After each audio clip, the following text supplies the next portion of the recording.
from the year 1991 in the Leader Telegram. It ain't easy. Subheadline, Berg enjoys ups and downs of professional bowling tour. Brian Berg has a few words of warning to people who watch Professional Bowlers Association tournaments on television. It's not as easy as it might look.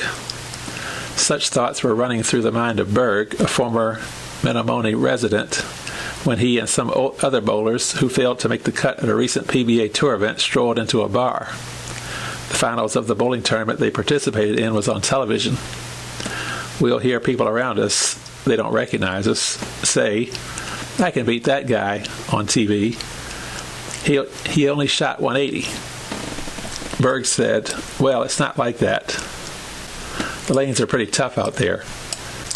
Berg has had his ups and downs on a tour that features the best bowlers in the country.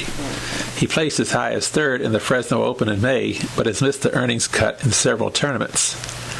He made $710 by placing 53rd in this weekend's Seattle Open.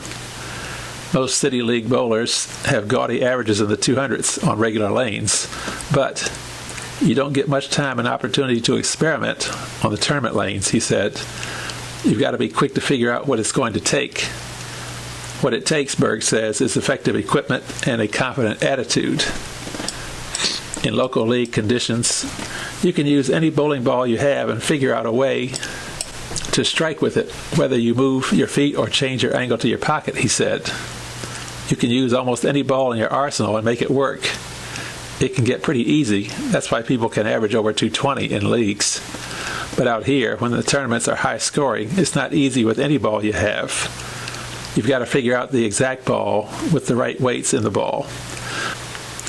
Once you figure out where to put your feet with the ball and the right balance of surface of ball, then it can get easy. If you don't have the right ball in your hand at the right time, you might as well pack it up and go home. Mental toughness is required on a tour in which anybody can beat anybody at any given time, Berg said. I'm reading a book now on mind power, he said. I'm just trying to pick out certain aspects of the mental game. It's helped me out a lot. In high school, running took up most of Berg's time. Berg excelled in track and cross country at Menominee and went to the WIAA state meet twice in each sport. But after a mix-up over a partial track scholarship at the University of Minnesota, he decided to join the Gophers bowling team. He later attended Vincennes, Indiana University, a junior college which offered a major in bowling lanes management. After graduating in 1976, Berg worked as a bowling manager in Worcester, Massachusetts for about a year until taking the same job at Wagner's West.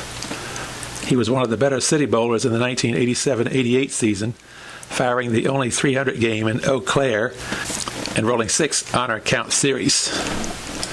Berg then moved on to St. Paul, Minnesota, where he managed a bowling alley and picked up some valuable experience in the area leagues.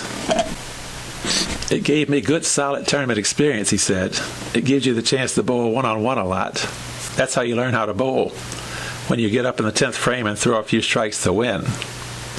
Berg joined the Pro Tour last year and was doing well until a nerve problem sidelined him after only 10 weeks. When he withdrew from a tournament in Cleveland because of severe pain in his lower back and leg, his season was over. It was definitely something that wasn't going to go away, he said. The doctors told me it was just going to take time to heal. I had to stay off my back and give it time to rest, so that's what I did. He came back to Menominee for several weeks, but went to California in July to stay with friends. Berg said he picked up a ball for the first time in October, and I haven't had any pain since. Berg finished in the top 24 of 3 tournaments in 1990. Last year I was kind of satisfied with that, he said, but I expected to set the world on fire more than I did, and I was a little disappointed. This year has certainly been better. I think I put too much pressure on myself last season. This year I've learned to be patient and accept the fact that you're going to have some bad games, bad blocks, and good blocks. Understanding how to handle those times is the difference between bowling this year compared with last year. Berg estimates that he has made about $25,000 this year. Some of his better finishes have been 12th at the Long Island Open and 17th and 20th in tournaments in Riverside, California, and San Francisco, respectively. Many of Berg's expenses are paid by a sponsor, Richard Altman. The bowler receives a weekly salary, and Altman, who sponsors several other bowlers, including Wayne Webb, gets a percentage of Berg's winnings. In 20 tournaments this season, Berg has earned money in 8 of them and has a 209.7 average. I'm actually planning to stay on tour for a few years, said Berg, who will compete in a PBA tournament in Green Bay this summer. With more knowledge and more experience, I can really see some prosperous years out here. Berg has several tips for youths who have set a goal of joining the Pro Tour, including get a knowledgeable coach, work on the fundamentals, go to college and participate in its bowling program, bowl on tough lane conditions, and test the regional level before becoming a professional. It also helps if you enjoy bowling. It's kind of fun to do what you like and make a living at it, Berg said.